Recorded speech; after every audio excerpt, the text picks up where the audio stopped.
సౌందర్యవంతురాలు, నల్లని దానని నన్ను చిన్న చూపులు చూడకడి. నేను ఎండ తగిలిన దానను. నా సహోదరుడు నా మీద కోపించి నన్ను ద్రాక్ష తోటలో కావలికత్తెగా ఉంచడు. అయితే నా సొంత తోటను నేను కాయకపోతేనే, నా ప్రాణప్రియుడా, నీ మందను నీ వెచ్చట మేపుతువో, మధ్యాహ్నమున వెచ్చట నీడకు వాటిని తోలుతువో నాతో చెప్పుము.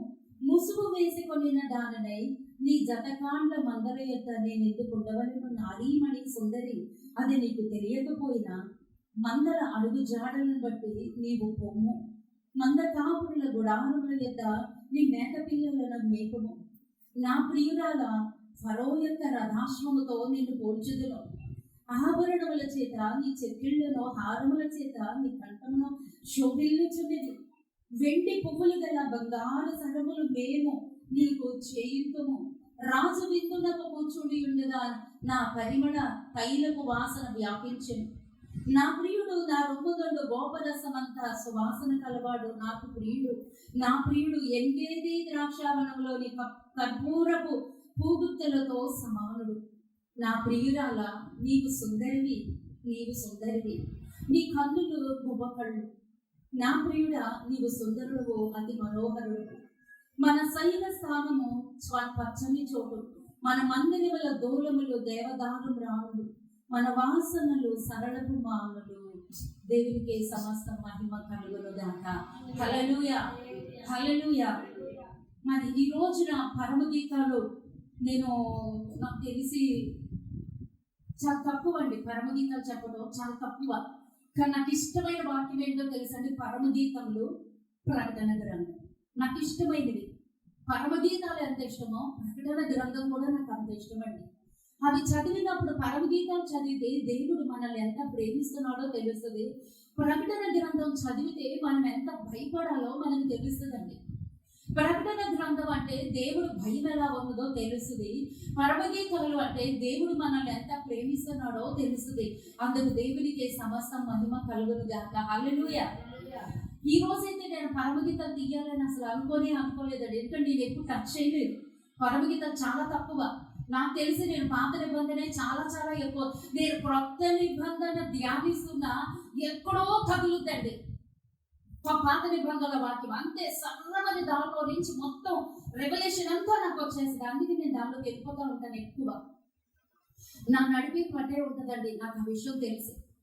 నేను పరమగీతాలు తీయాలని మాత్రం అనుకోలేదు. నేను పిల్లల మ్యారేజ్ డే కాబట్టి రూతు గురించి ధ్యానించాలి, లేదంటే రెబ్బా గురించి ధ్యానించాలి, లేకపోతే ఇంకా ఎవరన్నా మంచి అకుల క్రిస్టిలా, ఇలాగ నేను కొన్ని ప్రార్థనలో కూర్చొని ధ్యానిస్తూ ఉంటే దేవుడు సడన్ గా నాకు మాట్లాడే మాట పరమగీతాలు. ఈ పరమగీతాలు చదవడానికి అందరూ చదవరండి. పరమగీతాలు అర్థం చేసుకోవడం చాలా చాలా చాలా కష్టం అండి. ఎందుకంటే ఇది మామూలు మన మనస్సుతో చదివితే చాలా కష్టం. అది అర్థం కాదు. అది అనర్థాలే కనిపిస్తాయి, గూఢార్థాలు వేరుగా ఉంటాయి. ఆ పరమగీతాలు ఒకసారి వాడు చదివి చూడండి. దానిలో మహా ఎక్కువ 8 అధ్యాయాలు ఉంటాయి నాకు తెలిసి. అంతే 8 అధ్యాయాలే ఉన్నాయి. నేను చెప్పానా, నాకు అంత ఇష్టం పరమగీతాలు.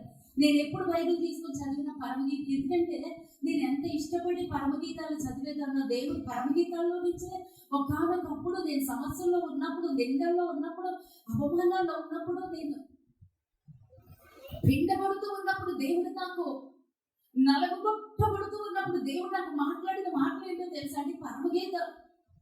ఒకప్పుడు ఎప్పుడు అంటే ఇప్పుడు కాదండి, ఇంచుమించు నేను ఒక 10 years బ్యాక్ పిచ్చి పట్టినట్లుగా చదివేది. పిచ్చి దానిలాగా వెళ్ళిపోయేదాన్ని. అప్పుడు నన్ను పిలుస్తూ ఉండేవాడు దేవుడు. మీకు నమ్మకపోవచ్చు, నేను అబద్ధం చెప్తున్నాను అనుకోవచ్చు. దేవుడు నన్ను అనేక సార్లు నా పావురమా అని పిలిచిన సందర్భాలు ఉన్నాయి. ఈ రోజు ఎందుకు మరలా ఆ పరమగీతాల్లోనికి దేవుడు నన్ను తీసుకెళ్ళిపోయాడో ఇప్పుడు నాకు అర్థమవుతుంది. దేవునికి సమస్త మహిమ కలుగును గాక. హల్లెలూయా, హల్లెలూయా. ఆ పరమగీతాలు మొదటి అధ్యాయం 5వ వచనంలో కనుక చూస్తే అక్కడ ఎవరు ఉంటున్నారండి?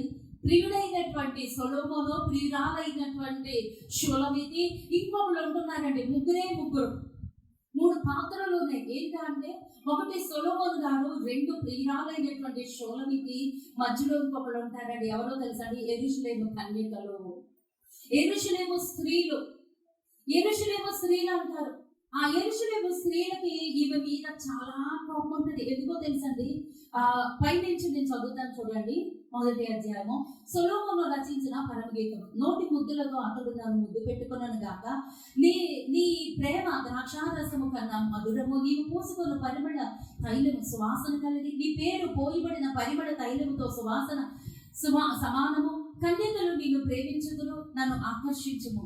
మేము నీ యొద్దకు పరిగెత్తి వచ్చేదము. రాజు అంతఃపురములోనికి నన్ను చేర్చుకొనును, నిన్ను బట్టి మేము సంతోషించి ఉత్సహించెదము. ద్రాక్షారసము కన్నా నీ ప్రేమను ఎక్కువగా స్మరించెదము. యథార్థమైన మనసుతో వారు నిన్ను ప్రేమించుచున్నారు. యెరూషలేము కుమార్తెలారా,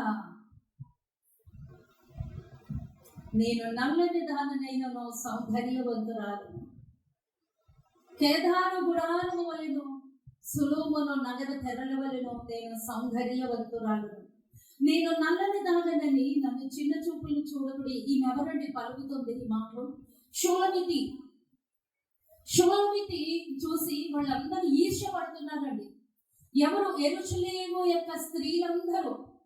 ఈ యొక్క సొలొమోను రాజు ఎంతో వైభవముతో దీవించబడ్డాడు, ఎంతో రాజుగా మంచి అధికారంతో హోదాలో ఉన్నాడు. యెరూషలేములో ఎంతో అందగత్తెలైనటువంటి ఇంతమంది మేము కన్యకలు ఉండగా, ఒక నల్లని దానివి, పల్లెటూరు దానివి, గొల్ల పిల్లవి నీ వెనకాల తిరుగుతున్నాడేంటి సొలొమోను? అది మాకు అర్థం కావట్లేదు. నీ రంగు చూస్తేనేమో నల్లని రంగు, నీకేమైనా హోదాలు ఉన్నాయంటే నువ్వు గొల్ల పిల్లవి, గొల్ల పిల్లవి, పల్లెటూరి పిల్లవి, నీకు ఏ అర్హతలు లేవు. కానీ సొలొమోను రాజు ఎందుకు నిన్ను ఆకర్షిస్తున్నాడు, సొలొమోను రాజు ఎందుకు నిన్ను ప్రేమిస్తున్నాడో మాకు అర్థం కావట్లేదు అని వాళ్ళు అడుగుతున్నారండి. వాళ్ళు అడుగుతున్నప్పుడు ఆమె అంటుంది కదా, యెరూషలేము కుమార్తెలారా, నేను నల్లని దాననని సౌందర్యవంతురాలను, నల్లని దాననైనను సౌందర్యవంతురాలు. కేదారు గుడారముల వలెను, సొలొమోను నగర తెరల వలెను. ఈమె క్వాలిటీస్ ఒక్కసారి జ్ఞాపకం చేసుకుందామండి. ఈ యొక్క వాక్యంలోనికి లోతుగా వెళదాం. ఈ రోజున దేవుడు మనతో మాట్లాడబోతున్నాడు. అందుకు దేవుడికి సమస్త మహిమ కలుగును గాక. ఆమెకు ఉన్నటువంటి క్వాలిటీస్ ఏంటో తెలుసా అండి? మొదటిది రంగు. ఎవరు ఇష్టపడినటువంటి జీవితం, తృణీకరించబడినటువంటి జీవితం. ఆమె పల్లెటూరు పిల్ల, గొర్రె పిల్లల్ని కాచుకునేది, ద్రాక్ష తోటకి కావలికత్తగా ఉన్నది. ఆమెలో ఎంచుకోవటానికి ఏ క్వాలిటీస్ లేవండి.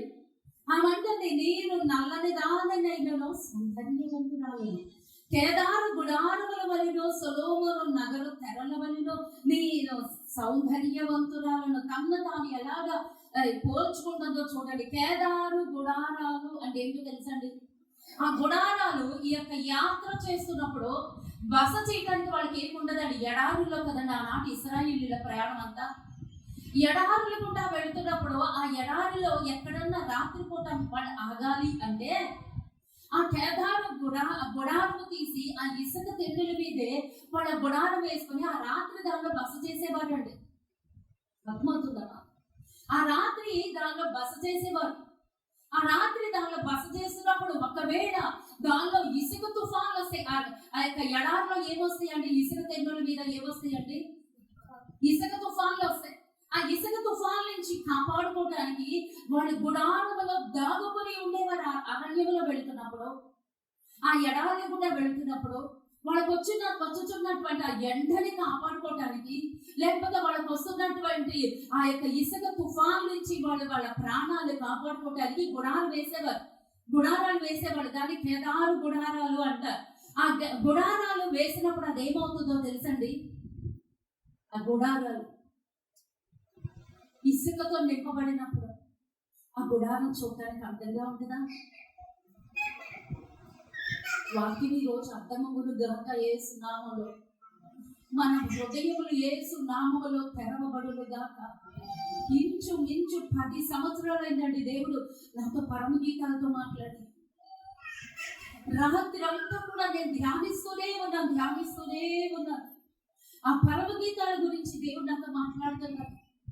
ఆ కేదారు గుడారము అరణ్యములో వాడు వేసినప్పుడు ఎలా ఉంటుందో తెలుసండి? ఇసుక తిన్నెల మీద వాడు గుడారం వేసినప్పుడు అక్కడ ఏమొస్తాయి? ఇసుక తుఫాన్లు వస్తాయి. ఆ ఇసుక తుఫాన్లు వచ్చినప్పుడు ఆ గుడారం అంతా కూడా దేంతో కప్పబడుతుందండి? ఇసుకతో కప్పబడుతుంది. చూడటానికి అది రమ్యంగా ఉంటుందా? నేను కేదారు గుడారము వలె అంటే నేను ఎండ తగిలిన దానను, నేను నల్లని దానను, నేను కేదారు గుడారములకు లాంటి దానను. అంటే ఆ కేదారు గుడారం దేనికి సాదృశ్యంగా ఉంది? ఆ ఇసుక దేనికి సాదృశ్యం? ఆ ఇసుకతో కప్పబడినటువంటి ఆ గుడారము అంత విహీనంగా ఉంటుంది.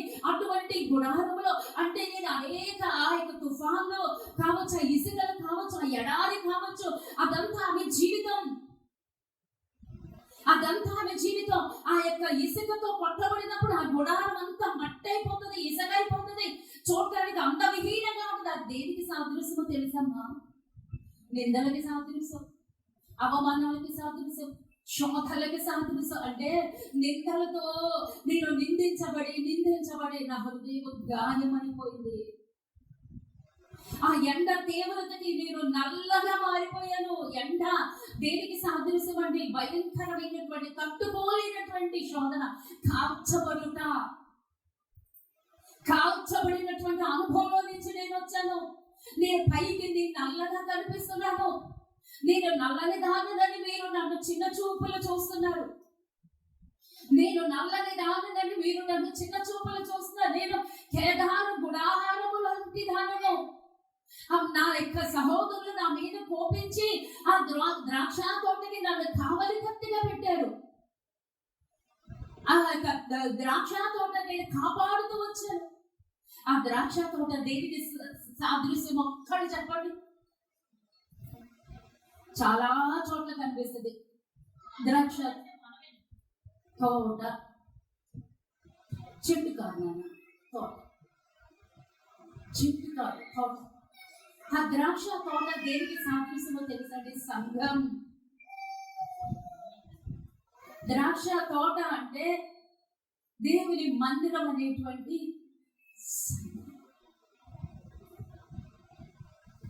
సంఘం నడిపించడం ఎంత కష్టమో మీకు తెలుసా? అసలు ఇక్కడ నిల్చున్నప్పుడు చూడటానికి బాగుంటుంది, కానీ లోపల అంతా పొడవబడిన అనుభవాలు, ఇంకేమి ఉండవండి. సేవ అంటే చావు అన్న నా దృష్టిలో అంతే. ఎంత కష్టమో తెలుసండి.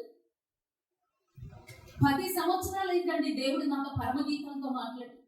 పరమగీతం అంటే అర్థం ఎవరన్నా చెప్పగలరామా? పరమగీతము అర్థము, పరమగీతాలు అంటే అర్థము. అమ్మా నువ్వు నయ్యమమ్మా, గాడ్ బ్లెస్ యు తల్లి, వందనాలు. పరమగీతాలు అంటే ఈ లోకంలో దేవుడి కొరకు మనం పాటలు పాడతాం. ఆ పాటలు ఎందుకు పాడుతున్నా నాకు చెప్పండి అమ్మా? దేవుణ్ణి. Very good. ఇంకోటి వెరీ గుడ్. ఇంకా ఇంకా ఇంకా దేవుడి హెచ్చించటానికి, దేవుడిని ఆరాధించటానికి, దేవుడిని ఘనపరచటానికి, దేవుడి ప్రసన్నత చేసుకుంటానికి. అంతే కాదండి, దేవుడి కోపాగ్నిని చల్లార్చటానికి. ఒకవేళ మన మీద ఏదైనా దోషము, కోపము ఇలా ఉన్నప్పుడు మనం ఏం చేస్తున్నాం తెలుసండి? హృదయపూర్వకంగా మనం ఆరాధిస్తున్నప్పుడు మనకి దేవుడికి మధ్యలో ఎరుక గోడలు ఏమన్నా ఉంటే మనం స్తుతిస్తున్నప్పుడు అవి మనకి తెలియకుండానే కూలిపోతాయండి. అందుకే హృదయపూర్వకమైనటువంటి ఆరాధన కావాలి. మన పాడే పాటలో ఆ స్వరం మనం విని మనం సంతోషించడానికే కాదండి, దేవుడిని సంతోష పెట్టడానికి, అంటే దేవుడి ప్రసన్నత చేసుకోవడానికి, దేవుడి ఘనపరచడానికి, ఆ ఎరుక గోడలు కూలిపోవటానికి, ఆ యొక్క ఇంకొక రీతిగా చెప్పాలంటే నిబంధన మందసం మోస్తున్నాం. ఒకసారి గట్టి చప్పట్లు కొట్టి దేవునామాన్ని మహిమపరుచుకుందాం. హల్లెలూయా. దేవుని నిబంధన మందసాన్ని మోస్తున్నాం. మనం సేవ చేస్తున్నామన్నా, వాక్యం చెప్తున్నామన్నా, ఆరాధన చేస్తున్నా, పాటలు పాడుతున్నా, దేవుడి మందిరానికి వస్తున్నా, దేవుడు పనులు చేస్తున్నా, దేవుని మందిరంలో ఏ భావమును మోస్తున్నా, నువ్వు దేవుని నిబంధన మందసాన్ని మోస్తున్నావు. హల్లెలూయా. దేవునికి సమస్త మహిమ కలుగునుగా. మనమందికి ఏది చేసినా దేవుడి సన్నిధిలో నమ్మకంగా చేయాలండి. ఈ పరమగీతము అన్నది మానవులు పాడుకునే పాట కాదండి. అందుకే మానవుడికి అర్థం కాదు. అది దానిలో వర్డ్స్ కొంచెం కష్టతరంగా ఉంటాయి. అక్కడ ప్రియుడు, ప్రియురాలు అని ఉంటది. అది కొంచెం కష్టంగా ఉంటుంది. తర్వాత ఇంకొన్ని లోతైనటువంటి మర్మాలు ఉంటాయి, అవి కొంచెం కష్టంగా ఉంటాయి. కానీ అది దేవుడు బయలుపరిస్తే తప్ప ఎవ్వరికి అర్థం కాదండి. ఆ దృష్టితో చూసే తప్ప అర్థం కాదు. అక్కడ ఉన్నటువంటి ప్రియుడు ఎవరో తెలుసండి? పరమ తండ్రి. అక్కడున్న ప్రియురాలు ఎవరో తెలుసండి? సంఘము. అక్కడ ఉన్నటువంటి యెరూషలేము కుమార్తెలు ఎవరో తెలుసండి? లోకం.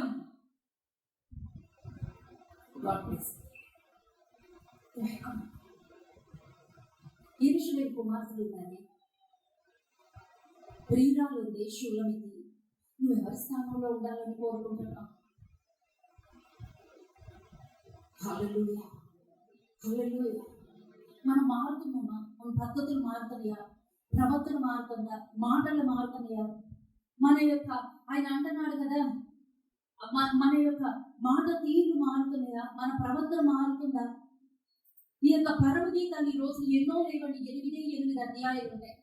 ఇంటికని చదవండి. కానీ మీకు అర్థం కాదు, నేనే చెప్పేస్తాను. మీకు అర్థం కాదు, ఏంటి ఇలా ఉంది వాక్యం, ఏంటి ఇలా ఉంది అనుకుంటాం. కానీ దాన్ని లోతైనటువంటి ఆత్మీయ మర్మాంతో చూడగలిగినప్పుడు మాత్రమే మనకు అర్థమవుతుందండి. దేవుడు ఆత్మతో నింపబడితే మాత్రమే అర్థమవుతుంది. పరలోకం నుంచి ఆ యొక్క పరమ తండ్రి భూమి మీద ఉన్నటువంటి తన సంఘాన్ని ప్రియురాలుగా చూశాడు. కానీ నీ సంఘాన్ని నువ్వు ఎలా చూస్తున్నావు? నీ సంఘాన్ని గురించి ఎలా మాట్లాడుతున్నావు? దేవుడు వింటలేదా? అది నాది కాదు, నీది కాదు, దేవుడిది సంఘం. ఆ సంఘం గురించి దేవుడు ఎంత బాధ్యత కలిగి ఉన్నాడు. ఆ యొక్క షూలమితి చూడటానికి నల్లగా ఉంది, ఆకారం లేదు. ఆ కేదారు గుడారములు అంటే ఆమె జీవితం అండి. ఆమె జీవితం అలా ఉంది. ఇసుక తిన్నులతో ఎడారి అరేబియా దేశంలో ఎడారులు ఉంటాయండి కదా. అక్కడ గుడారులు వేసినప్పుడు ఇసుక తుఫాన్లు వస్తుంటే ఆ తుఫాను చేత కప్పబడింది, ఆ తుఫానుతో కొట్టబడింది. ఆ ఇసుకలో దేనికి సాదృశ్యం, తుఫాను దేనికి సాదృశ్యం? ఆ ఎడారి. సంతోషం లేదు, నెమ్మది లేదు, ఎటువంటి సమాధానం లేదు.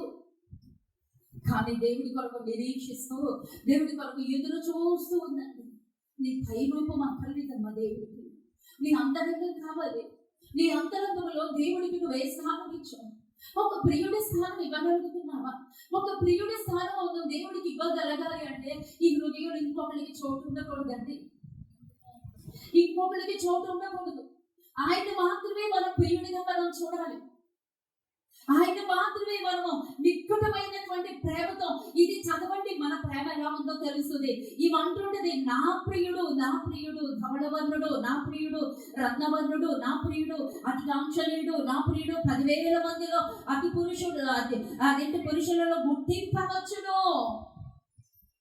నా ప్రియుడికి అంత అందము. వాళ్ళు అంటుంటారు, నీ ప్రియుడికి ఇంత వర్ణిస్తున్నావు కదా, నీ ప్రియుడిలో ఉన్నటువంటి ప్రాముఖ్యత ఏంటి? అక్కడ యెరూషలేము కుమార్తెలు అడుగుతుంటారు, అర్థం కానోళ్ళు అలాగే అడుగుతారండి. వాక్యం అర్థం అవ్వాలి, దేవుడికి మన జీవితం అప్పగించుకోవాలండి. దేవుడికి అప్పగించుకుంటే ఇన్ని చూసి సంతోషిస్తున్నాడా?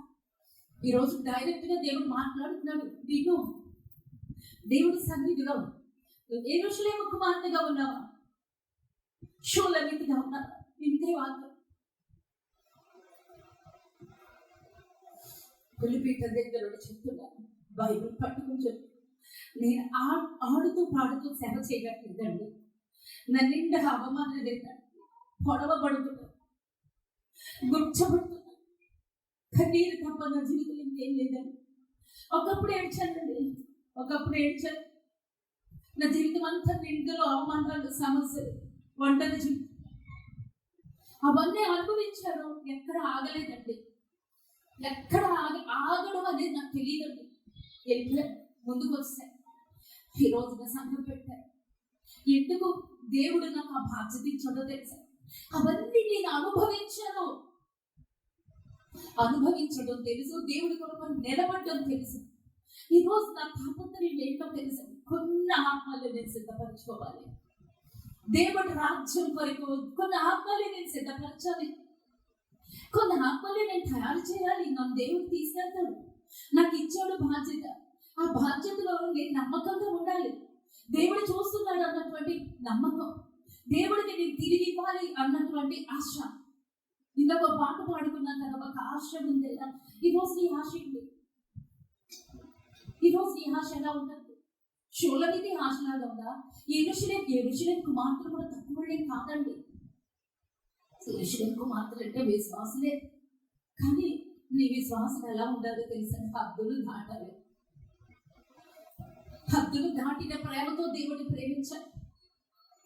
అంత లోతైనటువంటి ప్రేమ వర్ణనాతీతం. అంతగా నువ్వు దేవుడిని ప్రేమిస్తున్నావా? నీ దేవుడు నువ్వు ఎంతవరకు ప్రేమిస్తావు? ఈ రోజు సూటిగా దేవుడిని అడుగుతున్నాడు. ఈ రోజున సూటిగా నువ్వు ఎలా ఉన్నావు? షూలమితిలాగా ఉన్నావా?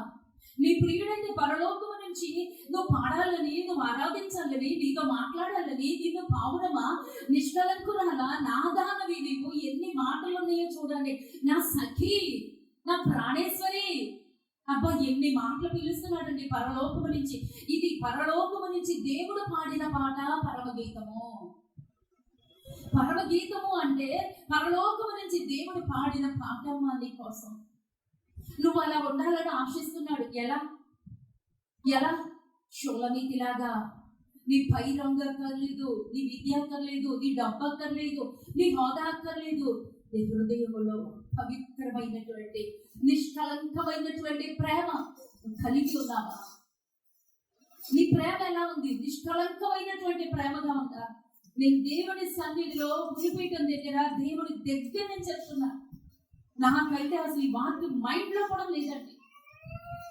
రూతు గురించి నేను ధ్యానిస్తున్నాను, రిక్కా గురించి నేను ధ్యానిస్తున్నాను, అకుల ప్రిస్కిల్లా గురించి నేను ధ్యానిస్తున్నాను. ఇంకా చాలా మంది స్త్రీలు ఉన్నారు, వాళ్ళందరి గురించి కూడా నేను ధ్యానిస్తున్నాను. దేవుడి దగ్గర ఒంటరిగా గడుపుతూ నేను అడుగుతూ ఉన్నప్పుడు దేవుడు అన్నాడు, పరమగీతాల గురించి చెప్పు, పరమగీతాల్లో ఉన్నటువంటి షూలమితి గురించి చెప్పు, పరమగీతాల్లో ఉన్నటువంటి నేను ప్రియుడిగా మిమ్మల్ని కనపరుచుకోవడానికి నా ప్రేమ గురించి చెప్పు.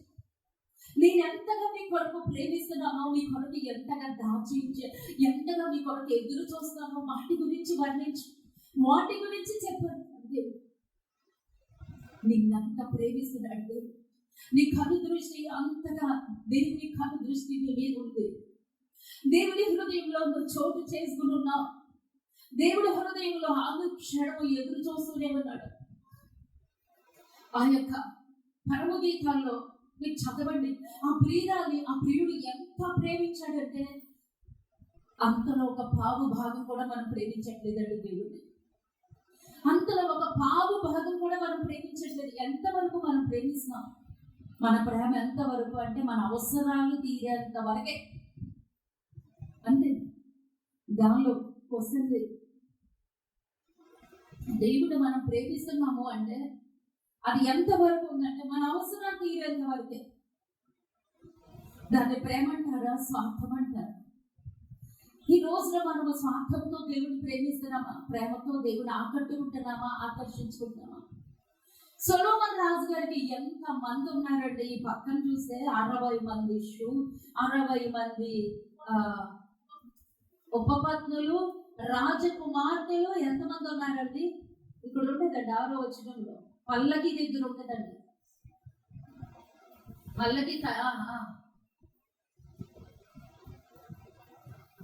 పల్లకి దగ్గర ఉంటుందండి.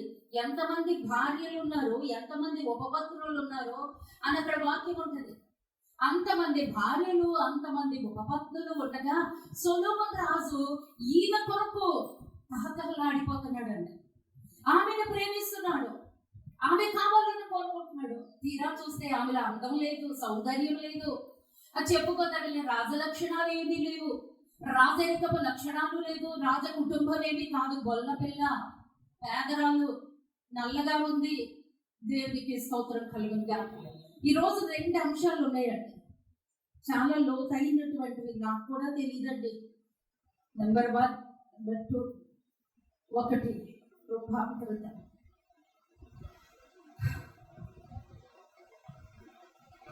హల్లెలూయా.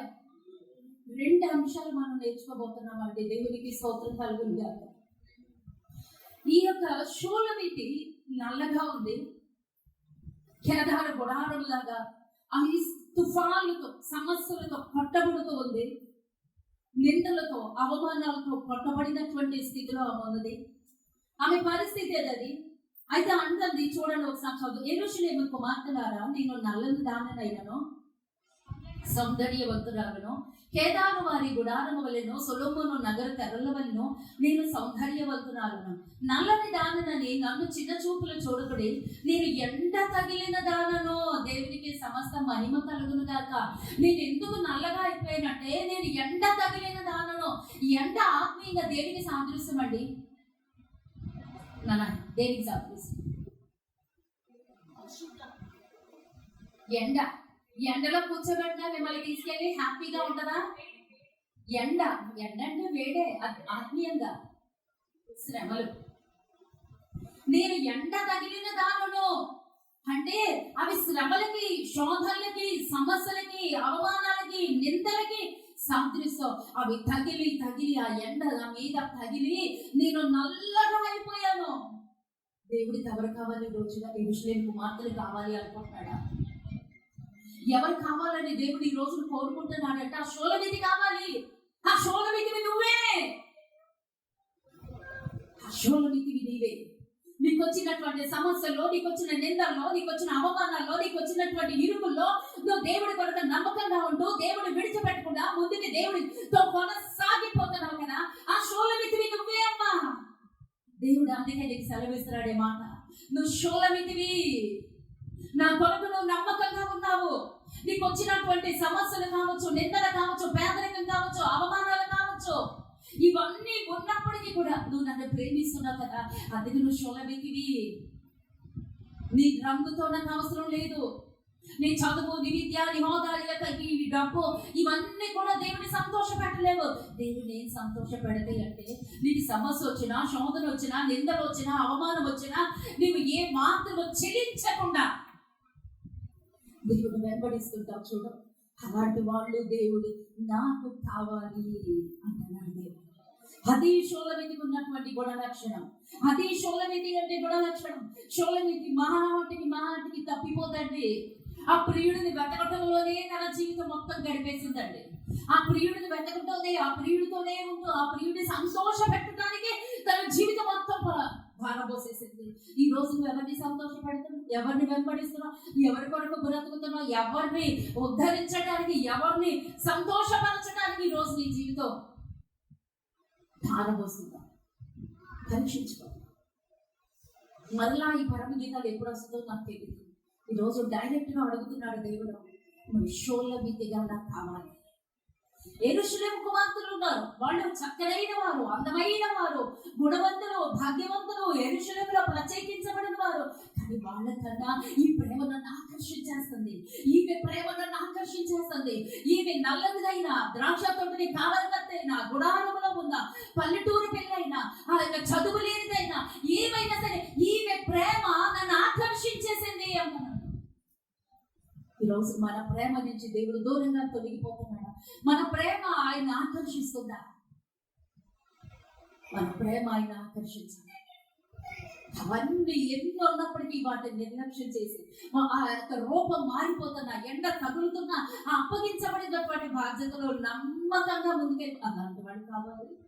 ఆ షూలమితి అంటున్నాడు. యెరూషలేము కుమార్తెలారా అంటారు. యెరూషలేము కుమార్తెల కొరకు పడిగాపులు కాయట్లేదు పరమగీతాలు. అంతమంది రాజకుమార్తెలు, ఉపపత్నులు, అంతమంది ఉన్న సొలొమోను గారు ఎవరి గురించి ఆరాట పడిపోతున్నాడు అంటే షూలమితి గురించి. ఈ రోజు నువ్వు ఏ స్థానంలో ఉంటావు? యెరూషలేము కుమార్తెల స్థానంలో ఉంటావా? షూలమితి గురించి ఉంటావా? ఓకే. ఆమె అంటుంది, నేను నల్లని దానని నన్ను చిన్న చూపులు చూడబడి, నేను ఎండ తగిలిన దానను. నాకు నష్టం తెలుసు, కష్టం తెలుసు, నిందలు తెలుసు, అవమానాలు తెలుసు, శోధన తెలుసు. ఇవన్నీ భరించుకుంటూ దేవుడి కొరకు నమ్మకంగా ఉండటం నాకు తెలుసు. హల్లెలూయా. నా సహోదరులు నా మీద కోపించి నన్ను ద్రాక్ష తోటగా కావలికత్తగా ఉంచింది. అయితే నా సొంత తోటను నేను కాయకపోతే నా ప్రియుడా. ఓకే. హల్లెలూయా, హల్లెలూయా. ఈమె బ్రతిమిలాడుకుంటుందండి. నా ప్రియుడా, నీ మందను నీ వెచ్చటం మేపుదువో, మధ్యాహ్నం నెచ్చట నీ నీడకు వాటిని తోలుదువో నాతో చెప్పుము. ఈరోజు అందుకే కదా వచ్చాను. నాతో ఒక్క మాట మాట్లాడు ప్రభా, నువ్వేం చెప్తే అది వినడానికి నీ దగ్గరకు వచ్చింది. అవునా కదా? నువ్వేం చెప్తే అది వినడానికి ఇక్కడ నీ దగ్గరకు వచ్చాను తండ్రి. అది ఆయన మాట కొరకు మనం ఎదురు చూస్తున్నాం. నాతో చెప్పము, ముసుగు వేసుకొని దాగడైన జత కాండ్ల మందల యొద్ద నేను ఎందుకు ఉండవలను? ముసుగు వేసుకొని నీ దగ్గరికి నేను వచ్చేస్తానయ్యా. ముసుగు ఏంటమ్మా? మనందరం ముసుగులు వేసుకుంటాం కదా, ఈ మధ్య మధ్యలో జారిపోతా ఉంటాయి, జారి పడుతుంది. హల్లెలూయా. ఆ ముసుగు దేనికి సాదృశ్యం తెలుసండి? విధేయత. విధేయత దేవుడికి ఎంత లోబడి కనిపిస్తుందా? అది దీనత్వానికి గుర్తు అండి. ముసుగు దేనికి గుర్తు తెలుసా నాన్న? దీనత్వానికి గుర్తు. మన యొక్క యజమాని ఇదిగో నా శిరస్సు అయి ఉన్నాడు, ఆయన దగ్గర నేను తగ్గించుకుని ఉంటున్నాను. దీనత్వము. ఆ ముసుగు ఇక్కడే ఉంటుందండి. పరమగీతాల్లో నేను ఇంకొక మాట వచ్చింది కాబట్టి నేను చెప్పేస్తాను. ముసుగు అర్థం తెలిసిపోద్ది మీకు, ఎందుకంటే నేను పరమగీతాలు చాలా సార్లు చదివి ఉన్నానండి. 4వ అధ్యాయం 3వ వచనం. 4వ అధ్యాయం 3వ.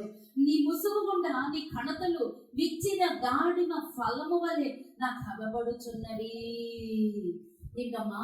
నీ ముసుగు గుండా నీ కణతలు విచ్చిన దాడిమ ఫలము వలె నాకు అగబడుచున్నవి. ముసుగు గుండా ఏం చూస్తున్నాడండి దేవుడు? ఎప్పుడన్నా మీకు అర్థమైందా? మనం ముసుగు ఎందుకు వేసుకున్నాం అంటే దీనత్వము, విధేయత, అది మాత్రమే తెలుసు. ఆ ముసుగు ఎక్కడి నుంచి రావాలో తెలుసండి? కణత ఎక్కడుంది? కణతలు కనబడకూడదంట. నీ ముసుగు గుండా నీ కణతలు నేను చూస్తున్నాను. కణతలు అంటే దీనిలో ఏమున్నాయి? ఆలోచనలు. నువ్వు ముసుగేసుకున్నావు, ఓకే. నీ ముసుగు గుండా నీ కణతలు నేను చూస్తున్నాను అంటే ఏంటో తెలుసా? ఆ ముసుగు వేసి దాచేస్తున్నావు, కప్పేస్తున్నావు, కానీ దానిలో ఉన్నటువంటి ఆలోచనల్ని నేను ఎరిగి ఉన్నాను. నీ ఆలోచనలు ఎలా ఉన్నాయో నేను తెలుసుకుంటున్నాను. నీ ఆలోచనలో నువ్వు తప్పిపోయావా, నిలబడుతున్నావా, నాకు వ్యతిరేకంగా ఉన్నాయా, ఆ యొక్క ఆలోచనలు ఎలా ఉన్నాయో నీ ముసుగులో నుంచి నీ కణతలు నేను చూస్తున్నాను అంటాను. అందుకే నేను ముసుగు చాలా ఇష్టపడతానండి. పూర్తిగా వేసుకోమని కూడా చాలా మందికి నేను చెప్తూ ఉంటాను. ఆ కణతలు కనబడకూడదు. కణతలు కప్పేంత కవరింగ్ మనకు ఉండాలి. హల్లెలూయా. దేవునికి స్తోత్రం కలుగును గాక. హల్లెలూయా. నెక్స్ట్ ఈవిడ ఈ యొక్క షూలమితి ఎక్కడ ఉందండి? 5వ వచనంలో 6వ వచనంలో నల్లగా ఉంది కదమ్మా. ఇదే షూలమితి ఇక్కడికి వచ్చేద్దాం. ఇది మనకి చాలా చాలా ఇష్టం. 6వ అధ్యాయము పరమగీతాలు 6వ అధ్యాయము 9వ వచనం నుంచి చదువుతాను నేను. నా పావురము నా నిష్కలంకురాలు ఒకటే, ఆమె తన తల్లికి ఒకటే కుమార్తె, కన్న తల్లికి ముద్దు బిడ్డ. స్త్రీలు దాన్ని చూచి ధన్యురాలందరు, రాణులను ఉపపత్నులని దాని పొగుడుదురు. సంధ్యారాగము చూపట్టుచు చంద్రబింబం అంత అందము గలదై, సూర్యుని అంత స్వచ్ఛమును కళలు గలదై, వ్యూహిత సైన్య సమభీకర రూపిణియగు ఈమె ఎవరు? వ్యూహిత సైన్య సమభీకర రూపిణియగు ఈమె ఎవరు? లోయలో ఈమె ఎవరు? లోయలోని చెట్లు ఎట్లుండనో చూచుటకు, ద్రాక్షావళ్ళు చిగిర్చునో లేదో, దానిమ వృక్షము పోత పెట్టినో లేదో చూచుటకు నేను అక్షోట ధ్యానమునకు వెళ్ళి తిని. హల్లెలూయా. ఈ కిందకు వచ్చేద్దాం. షూలమితి రమ్ము రమ్ము. అబ్బబ్బబ్బా, దేవా స్తోత్రం. 11వ వచనం. షూలమితి రమ్ము రమ్ము, మేము నేను ఆశ తీరా చూచుటకై తిరిగి రమ్ము.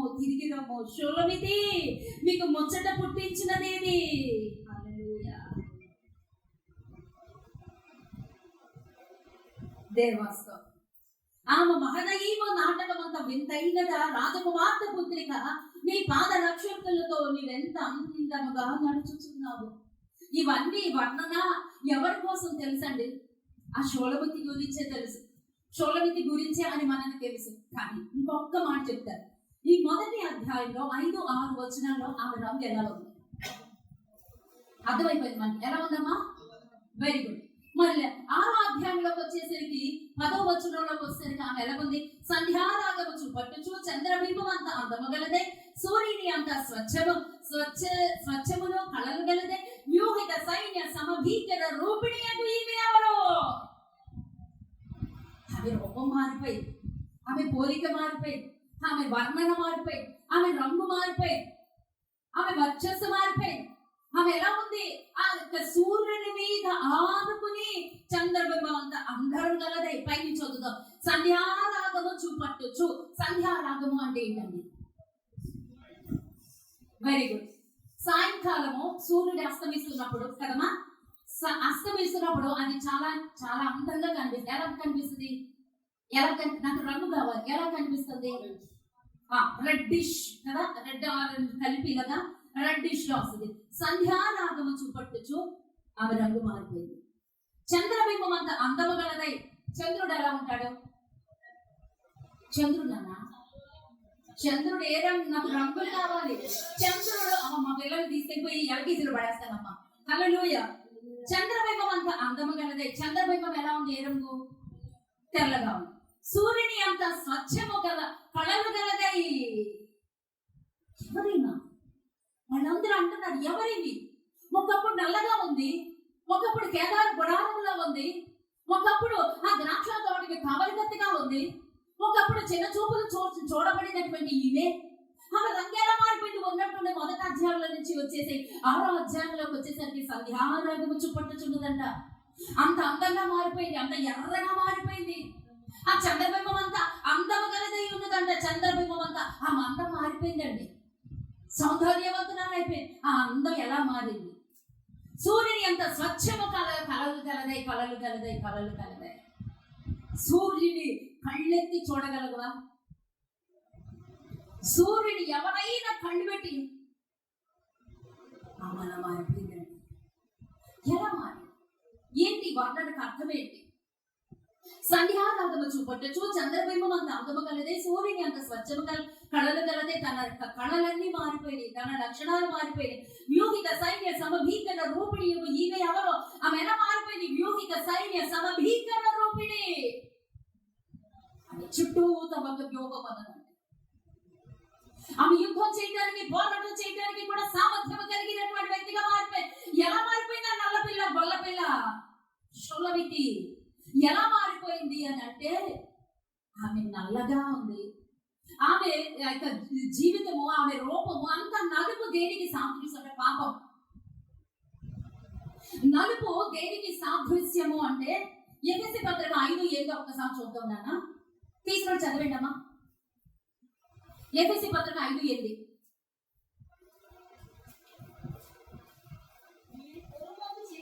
అమ్మ థ్యాంక్స్ అమ్మ, గట్టి చదువుతా లేదా?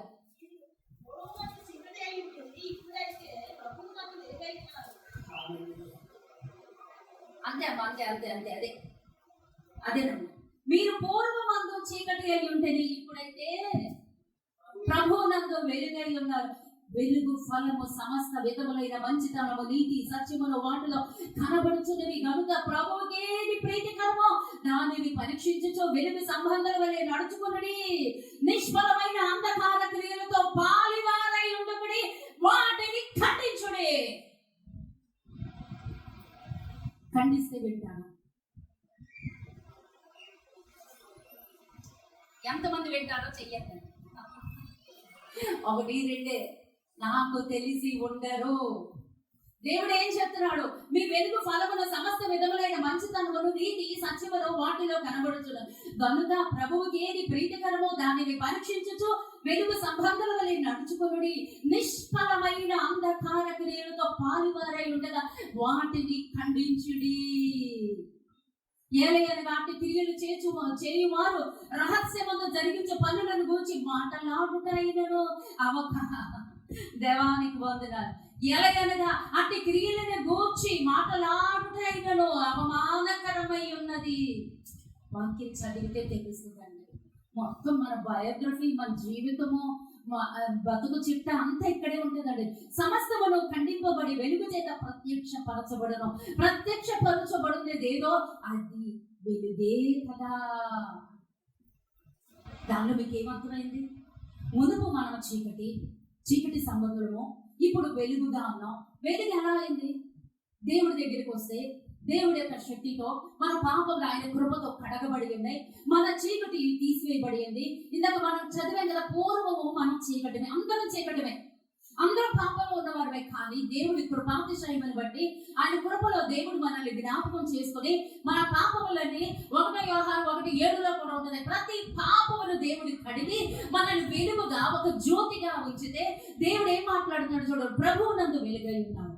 వెలుగు ఫలము సమస్త విధములైన మంచితనమును నీతి సత్యమును వాటిలో కనబడుతున్నవి గనుక ప్రభువుకి ఏది ప్రీతికరమైనదో దానిని పరీక్షించుచు వెలుగు సంబంధాల వలె నడుచుకోండి. మనం ఎలా ఉండాలమ్మా? పరీక్షించుచు, ప్రతిదీ పరీక్షించుచు వెలుగు సంబంధాల వలె దేవుడికి ఏది ఇష్టమో అది చేసినప్పుడు మనం వెలుగు సంబంధాల వలె ఉంటాం. ఓకే, దేవుడికి ఇష్టం లేదు చేస్తే నిష్ఫలమైన అంధకార క్రియలతో పాలివారు ఉండగా వాటిని ఖండించుడి. ఏంటమ్మది? నిష్ఫలమైన అంధకార క్రియలు. వాటిని దేవుడు ఏం చెప్పమన్నాడు? దాచుంచమ్మా, కప్పుంచమ్మా అని చెప్పాడు దేవుడు. లేదు, ఖండించంటున్నాడు. మరి ఖండిస్తే ఒప్పుకుంటారా, తిరగబడతారా? చెప్పండి. Thank you sister. ఖచ్చితంగా తిరగబడతారు. అవునా? తిరగబడిపోతారు. ఎవరు ఒప్పుకోరండి. ఒప్పుకున్న వాళ్ళే, లోబడిన వాళ్ళు మాత్రమే వెలుగు ఫలాన్ని ఫలిస్తారు. లేదా అది చీకటిమయం అయిపోతుంది. నేను ఒక రోజున లూదియమ్మ వచ్చింది. మళ్ళీ ఫోన్లో వెళ్ళకండి, దేవుడు మీరు ఆనబెట్టి చెప్తున్నా. లూదియమ్మ వచ్చింది. ఆమె మొదటి పాట నుంచి వాక్యం ఎండింగ్ వరకు నిద్రపోతూనే ఉంటాడు. చూశాను కొన్ని నెలలు చూసి లాస్ట్ అమ్మ లూదియమ్మ నిద్రపోకమ్మా ఇలాగే అన్నా. ఆ మాట చెప్పానని కోపం మానేసి నిద్రపోకమ్మా. ఎందుకంటే నిద్రపోతే నిద్ర దయ్యం అది దాన్ని లోపల తెచ్చినట్టు అయిపోద్ది. నిద్రపోకమ్మా అన్నాను అంతే. ఆ మాట పర్పస్. తర్వాత దేవుడు నాకు ఇచ్చినటువంటిది ఒక దర్శనం అండి. మీకేం తెలుసండి? అక్కడ కూర్చున్న వాళ్ళు ధన్యులండి. ఇక్కడ కూర్చున్న వాళ్ళే దేవుడికి మరీ ఎక్కువగా లెక్క అప్పు చెప్పాలి. దేవుడు నాకు ఒకసారి చూపించాడు. ఆ కలుపు తీసినట్లే ఉంది, తిరిగిన వాళ్ళు తిరిగినట్లే ఉన్నారు. ఆ వరండా అంతా మనుషులు తిరుగుతున్నారు, ఇక్కడ అంతా మనుషులు తిరుగుతున్నారు. నీకు విచ్చలు విడికి నువ్వు అప్పగించేసా మనుషులు అని చెప్పి అన్నాడు దేవుడు. ఈ రోజు చెప్పేస్తున్నాడు, నీకు విచ్చలు విడికి వాళ్ళని నువ్వు అప్పగించావు అహరోను వలె అన్నాడు దేవుడు ఒక రోజు. ఆ రోజు నేను ఖచ్చితంగా చెప్పాను, 10 అందరూ వచ్చేయాలి, 10 దాటితే నేను తలుపు తాళాలు వేస్తానంటే. నేను ఒక ఫోన్ వచ్చిందంటే ఒక ఆమెను అడిగిన. ఆమె అప్పటి నుంచి మానేసింది. ఆమె పేరు ఆశాలత. ఆమెతో నేను మాట్లాడాను. అమ్మ మీరు ఎందుకు మానేశారు, మీరు ఎందుకు రావట్లేదంటే, అమ్మ మీరు టైంకి వచ్చామన్నారమ్మా. అలా వచ్చేయాలంటే మేము ఎలా వచ్చేస్తామమ్మా? ఏదో మాకు నచ్చినప్పుడు మాకు అనుకూలమైనటువంటి టైమింగ్స్ లోనే మేము వస్తామమ్మా. మీరు అలా చెప్పకూడదు అసలు. మా అనుకూలతని చూసుకుని మేము వస్తామా? మీరు అలా చెప్తే అలాగమ్మా, టైంకి రమ్మని చెప్తే అలాగమ్మా, మేము అలా రాలేము. మీరు అలా మాట్లాడకూడదు అసలు. దేవుడు ఒకటి చెప్తే నువ్వు ఒకటి తల్లిస్తే దేవుడు పక్షాన్ని ఉంటావా, లేకపోతే వేరే పక్షానికి వెళ్ళిపోతావా? ఇంకొక అమ్మకు ఫోన్ చేశాను. అమ్మ ఏంటమ్మా నువ్వు రావట్లేదంటే, అమ్మ నువ్వే కదమ్మా రావద్దాను. ఓ అమ్మ నేను రావద్దన్నా. ఎప్పుడమ్మా అన్నాను. అమ్మ 11 దాటితే రావద్దు. 11 కాదు, ఇప్పుడు 10 దాటితే రావద్దన్న. నచ్చితే 10 లోపల రా, నచ్చబోతుమాని పరలోకము రాకడక్కడ బోర బోధడానికి అయిపోయింది. చాలా ముద్రలు తెరవబడ్డాయి. మనం ఇంకా కూర్చుని అష్టాచమ్మ ఆడుకోవటానికి అవ్వదు. అక్కడ ముద్రలు తెరవబడిపోతాయి. 1, 2, 3, 4, 5, 6 ముద్ర దాకా వచ్చేసాం మనం. ఇంకా మన ఇష్టానికి మనకి నచ్చినట్లు మనం చేస్తామంటే ఆ రోజు విడవబడతా. ఆ రోజు ఎవరికి బాధ? ఆ రోజు నువ్వు విడవబడిపోతావమ్మా. కాబట్టి నువ్వు సర్దుకో. దేవుడు ఖచ్చితంగా నువ్వు పోరాటం చేయి, ప్రార్థన చేయి, దేవుడి కొరకు శ్రమపడి నమ్మకంగా రా అన్నా. మానేసి చిన్న మాటకే ఇలాగ మానేస్తే దేవుడి సన్నిధిలో నిలబడతామా అండి? దేవుడు మాత్రం ఖచ్చితంగా చెప్తుంది కదా, నిష్ఫలమైన అవి ఎలాంటివండి? పనికి రానివి. మన భాషలో నిష్ఫలమైన అంధకార క్రియలతో పాలివారే ఉండక వాళ్ళతో నువ్వు పాలిభాగస్తుగా నువ్వు ఉండడానికి వీల్లేదు, సహవాసం చేయడానికి వీల్లేదు. ఇదే పత్రికల్లో నేను చూపిస్తానండి. అవిధేయుడికి నీవు విముఖుడుగా ఉండవు అని వాళ్ళకి పత్రిక చాలా వార్తలు పెట్టినట్టు ఉంటాయండి. పత్రికలు పౌలు గారు రాశారండి. కోసు ఉప్పు కారం పెట్టినట్టు ఉంటుంది. అంత కష్టంగా ఉంటుంది. పత్రికలు చదివినా ఆచరించినా చెప్పినా కూడా ప్రకటన చేస్తే అసలు ఉండవండి. ఏలయనగా అంటే క్రియలు చేయవాడు రహస్యముగా జరిగించు పనులను కూర్చి మాటలాడుట అయినను, రహస్యముగా మాటలాడుట అయినను అవమానకరమై ఉన్నది. సమస్తమును ఖండించి వెలుగు చేత ప్రత్యక్ష దేవుడు ఇక్కడ నిలబడి వాడు చెప్పన్నాడా వద్దన్నాడా? చెప్పండి. చెప్తే పరిస్థితులు ఇలా ఉంటే నేను ఏం చేయని చెప్పండి. నేను ఎవరి పక్షాన్ని నిలబడను? చెప్పండి బ్రదర్, వాసు బ్రదర్, నేను ఎవరి పక్షాన్ని నిలబడను? దేవుడికి అప్పగించేస్తానండి. ఎంత కష్టమో తెలుసండి. నేను ఎంత ఏడుస్తున్నాను తెలుసండి. ప్రభా, నా గుండె కోసి మొక్కలు కోస్తే ఎట్లా ఉంటుందో నా పరిస్థితి అలా ఉంటుందండి. మీకు అన్నీ తెలియదు. పొద్దున్న నా కొడుకు ఇవన్నీ భరించాలి. వాడు భరిస్తాడు, నాకు ఆ విషయం తెలుసు. వాడు భరిస్తాడు. వాడు అంత తొందరగా పట్టించుకోడు, మీకు తెలుసమ్మా. అందుకే దేవుడు ఏర్పాటు చేసుకున్నాడు. కష్టం అండి, సేవ కష్టం. కాళ్ళు దువ్వద్దు, పౌలుగానే చెప్తున్నారండి.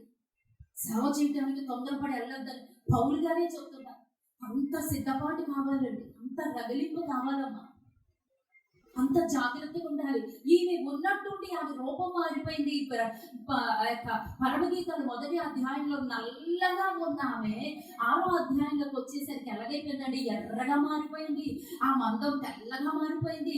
ఆమె యొక్క కళలు అంటే ఆమె లక్షణాలు, ఆమె క్రియలు ఎలా ఉన్నాయి? సూర్యుని వలె ఎలా ఉన్నాయండి?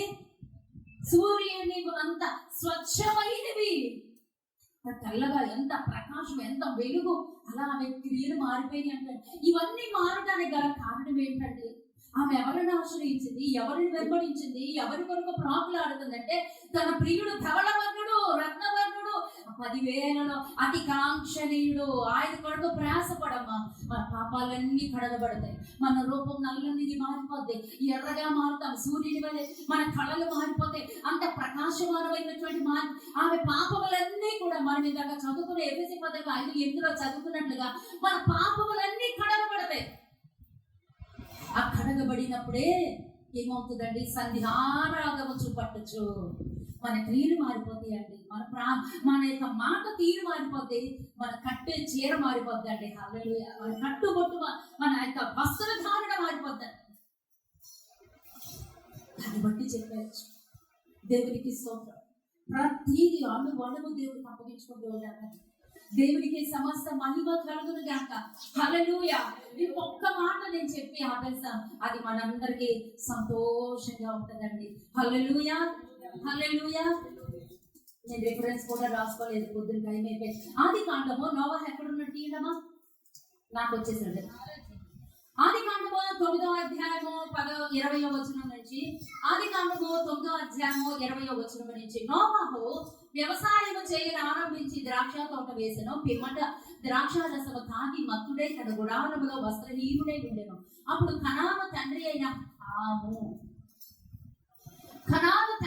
హాము తన తండ్రి వస్త్రహీనుడై ఉండడం చూచి బయటనున్న తన 2 సహోదరులకు ఆ సంగతి తెలియచెప్పాను.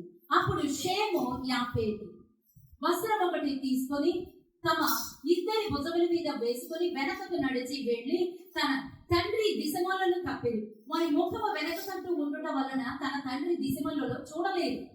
అప్పుడు నోవహు మంత్రుని మేలుకొని తన చిన్న కుమారుడు చేసిన దానిని తెలుసుకొని కనాను శపించబడిన వాడై, కొట్టండి అందరినీ, కనాను శపించబడిన వాడై తన సహోదరులకు దాసుడగును అనేను. మరియు అతడు షేము దేవుడైన యెహోవా స్తుతించబడును గాక. కనాను అతనికి దాసుడగును, దేవుడు యాఫేతును విశాలపరచును. అతడు షేము గుడారములో నివసించుచు అతనికి కనాను దాసుడగును. హల్లెలూయా, హల్లెలూయా, హల్లెలూయా. మీరు అనుకోవచ్చు, ఇవాళేమో రఘు లిడియాలు మంచిగా పెళ్లి రోజు జరుపుకుంటండి, ఈవిడేంటి శాప అంటుంది, పాప అంటుంది, కళ్ళబోదాం అంటుంది, ఇలాంటిలా కాదండి. దానిలోనే అర్థం ఉందమ్మా. హల్లెలూయా, హల్లెలూయా. ఈ యొక్క నల్లగా ఉన్నారు అని అంటుంది కదా ఈ స్త్రీ. ఆ స్త్రీ ఎవరమ్మా? షోలమితి. ఆమె ఎందుకు నల్లగా ఉన్నదంటే వాళ్ళు ఆఫ్రికా ఖండానికి చెందినటువంటిది, చీకటి ఖండానికి చెందినటువంటి. దాని మూల పురుషుడు, మూలవాక్యం దగ్గరికి వెళ్ళిపోయింది. దాని మూల పురుషుడు ఎవరు తెలుసా? హాము. ఇక్కడ ఎక్కడ ఉంటుందండి. హాము మీరు కావాలంటే గూగుల్లో కొట్టు కూడా చూడొచ్చు. హాము ఆఫ్రికాకి కనాన్కి మూల పురుషుడు. హాము హాము మనకి లాస్ట్కి వచ్చేసాను. ఇది వేరే అర్థం అవ్వకపోతే ఈ రోజు వాక్యమే అర్థం కాదు. ఈ రోజు వాక్యం అర్థం అవ్వాలంటే ఇదే మూల వాక్యం. దయచేసి కూర్చుందాం నాన్న. చింతల్లి చిన్న చిన్న ఓకే హల్లెలూయా. చాలా లాస్ట్కి వచ్చాం. ఇంపార్టెంట్ వాక్యం ఇదే. మంచిది ఇదే ఈరోజు దేవుడు మాట్లాడుతున్నాడు. ఈ షూలమీతి ఏ దేశస్తుడమ్మా? ఆఫ్రికా ఖండానికి, చీకటి ఖండానికి సంబంధించింది. ఆ చీకటి ఖండానికి మూల పురుషుడు ఎవరో? హాము. హాము ఎవరంటే శపించబడిన వాడు. ఆ కనాను దేశము శపించబడింది. ఈ హాము ఎందుకు శపించబడ్డాడు అంటే తన తండ్రి ఎవరమ్మా? నోవా. నోవా ఎక్కడి నుంచి బయటపడ్డాడు? జల ప్రళయంలో నుంచి తప్పించుకుని భూ ప్రపంచం మీద సమస్తము నాశనము చేయబడగా ఆ యొక్క జీవరాశులతో పాటు ఆ పడవలో నుంచి బయటకు వచ్చాడు. అవునా కదా? ఆ ఓడలో నుంచి కుటుంబంతో పాటు బయటకు వచ్చాడు. కుటుంబంతో బయటకు వచ్చినాక ఆరిన నేల మీద ఏం వేశాడమ్మా? ద్రాక్ష తోట వేశాడు. ద్రాక్ష తోట వేసినప్పుడు దేవుడు మొదటి ఫలమది చాలా దీవించాడు. విస్తారంగా పంట వచ్చేసింది. ఆ ద్రాక్ష విస్తారంగా అభివృద్ధి వచ్చేసింది. ఆ అభివృద్ధి వచ్చినాక ఆయన ఏం చేశాడు? ఆ ద్రాక్ష రసాన్ని విస్తారంగా సేవించి మత్తుడైపోయాడు. పడుతున్నప్పుడు ఏమయ్యాడండి? తన వస్త్రం పోయి. తన వస్త్రం పోవడంతో తన దిశ మొలలో కూడా, అంటే ఆ వస్త్రం ఎటో వెళ్ళిపోయింది. దిగంబరుడు అయిపోయాడు. దేవుడు చెప్పాడు కాబట్టి చెప్పక తప్పదు. దిగంబరుడుగా ఉన్నాడు. అంటే తాగి ఒళ్ళు మైమరిచిపోయాడు. తాగి ఒళ్ళు మైమరిచిపోయి వస్త్రహీనుడై దిగంబరుడుగా ఉన్నాడు. ఆ దిగంబరుడైనటువంటి తన తండ్రిని ఎవరు చూశారమ్మా? ఎవరు చూశారు? మణి చెప్పాలి. Very good. హాము చూశాడు.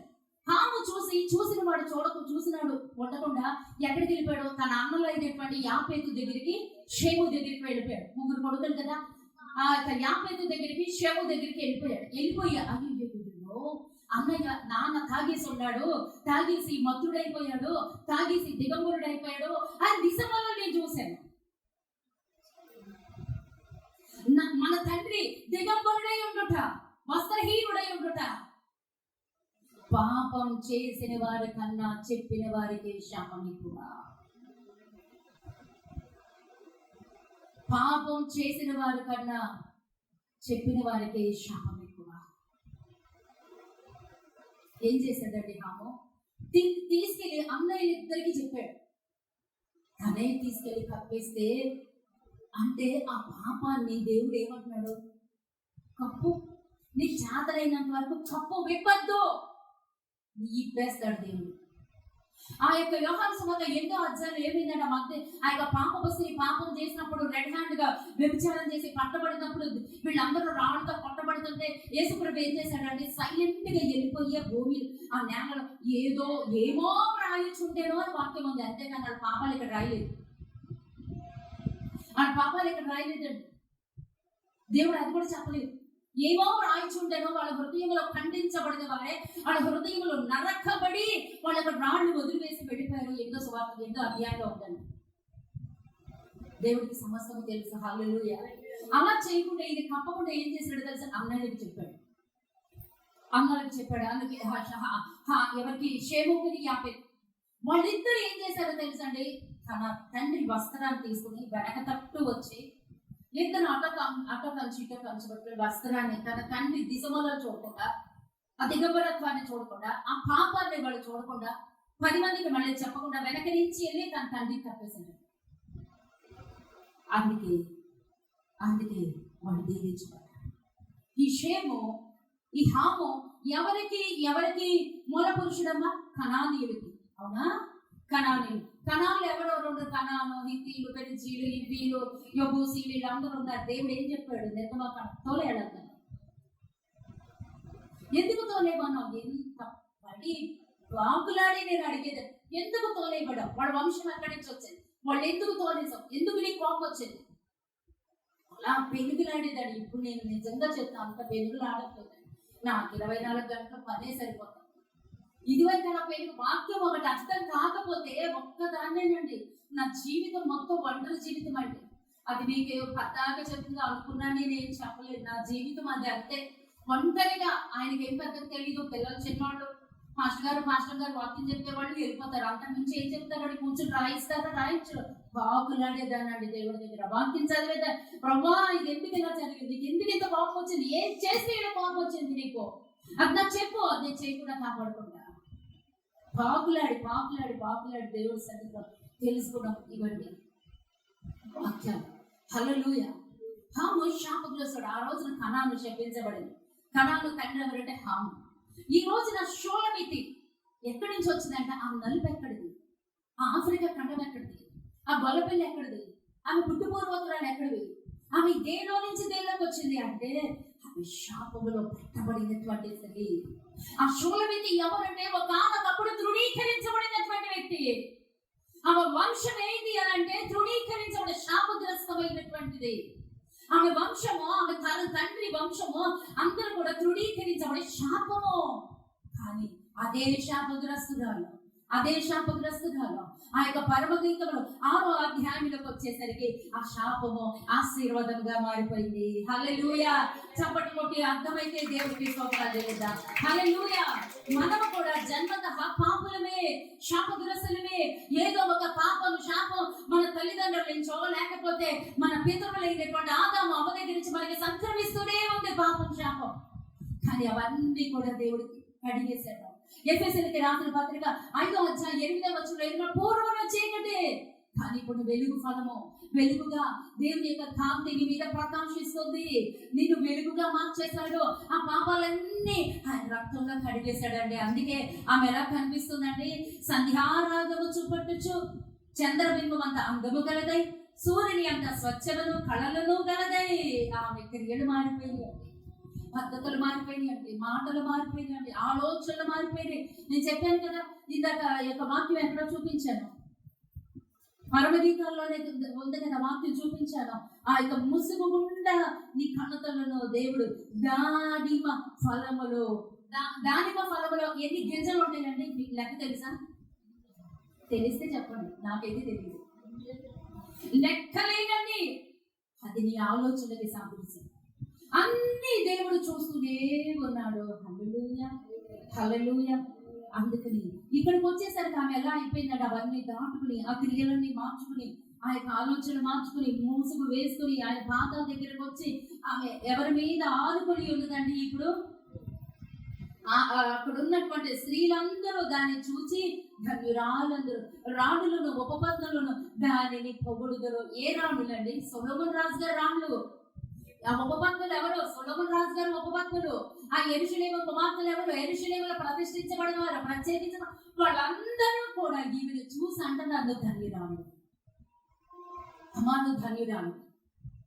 ఈ రోజు నన్ను క్రియలు మార్చుకున్నందుకు అమ్మను ధన్యురాలు. నీ కళలు మార్చబడినందుకు నీకు సూర్యుని అంత తేజస్సు కలిగి, సూర్యుని అంత స్వచ్ఛత సూర్యుని అంత స్వచ్ఛత కలిగిన కళలు కలిగిన దానివై ఉన్నందుకు నువ్వు ధన్యురాలివి. నువ్వు సంధ్యారాగం చూపెడుతున్నావు. నీ అందం మారిపోయింది. నీ అందము చూసినప్పుడు ఇంకొక మాట ఉంటుంది చూడండి, షూలమితి. ఈ రోజు మీరు అండర్లైన్ చేసుకోవచ్చు. పెళ్లి కూతురు పెళ్లి కొడుకు దేవుడు మీకు ఇచ్చిన వాగ్దానం.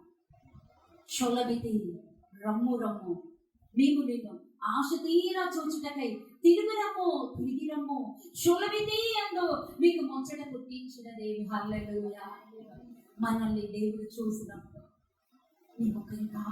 బండ సందులలో ఎగురు నా పావురమా, పేటు బీటలను ఆశ్రయించు నా పావురమా, ఒక చూపుతో నీవు నన్ను వశపరుచుకుంటేవి, నీ హారములలో ఒక దాని చేత నన్ను వశపరుచుకుంటేవి. ఎంత వందనాలండి. ఇవన్నీ నాకు నోటేటండి, పిచ్చండి వాక్యాలండి. వీటిని బట్టి నేను ప్రార్థన చేసేదాన్ని. నా సహోదరి, నా ప్రాణేశ్వరి, నీవు నా హృదయమును వశపరుచుకుంటువి, ఒక చూపుతో నా హృదయమును వశపరుచుకుంటువి, నీ హారములలో ఒక దాని చేత నన్ను వశపరుచుకుంటువి. దేవుడు వశపరుచుకోవాలి, మనుషులు వశపరుచుకోవడం మానేద్దామండి. దేవాది దేవుని కృపలో నేను డిసైడ్ అయిపోయానండి. నన్ను దేవుడు స్థిరపరిచేశాడు. మనుషుల్ని వశపరుచుకోవడానికి నేను ప్రయత్నం చేయట్లేదండి. దేవుడిని నేను వశపరుచుకుంటే దేవుడి సమస్తమును, ఆ యొక్క నల్ల పిల్లల్ని మార్చిన దేవుడు నన్ను మార్చడా చెప్పండి.